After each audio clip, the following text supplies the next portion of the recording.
these are the three parts of the KLT. We're talking about the medieval and Renaissance history source analysis.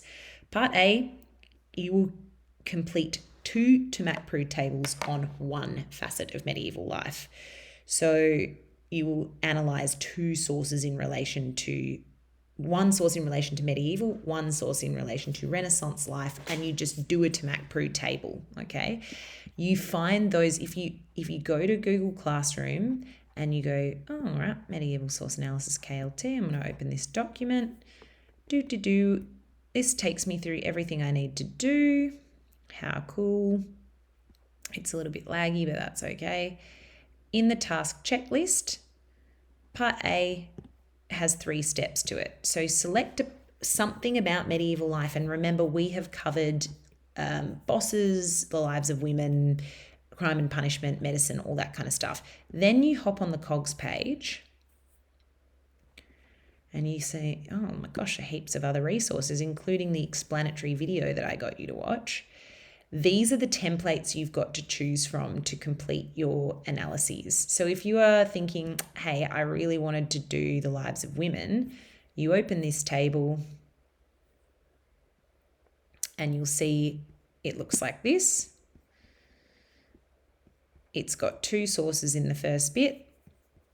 It's got 2 sources in the first bit here.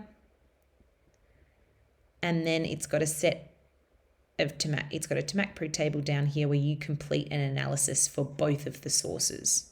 Okay, that's part A done. All you need to do is a Tamak analysis, and I've asked for sort of 3 to 4 sentences in each box.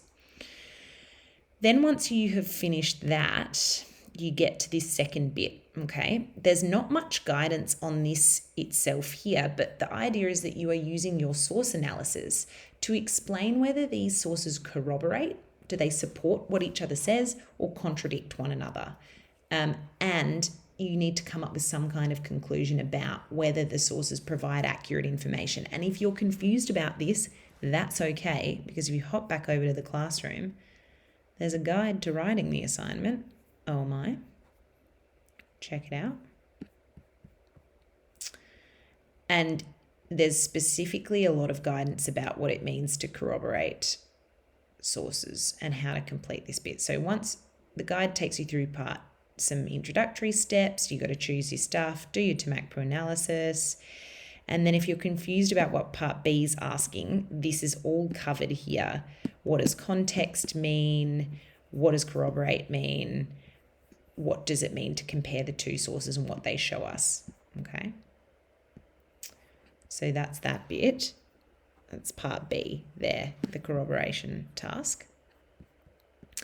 And then, hold on, I'm going to go back here. Finally, you've got another table to complete, which just has a bunch of different little questions and prompts. And the idea is you just fill these out, looking at the different aspects of the facet of medieval life that you've chosen. Okay, so that's it. You are just working, you're filling this out.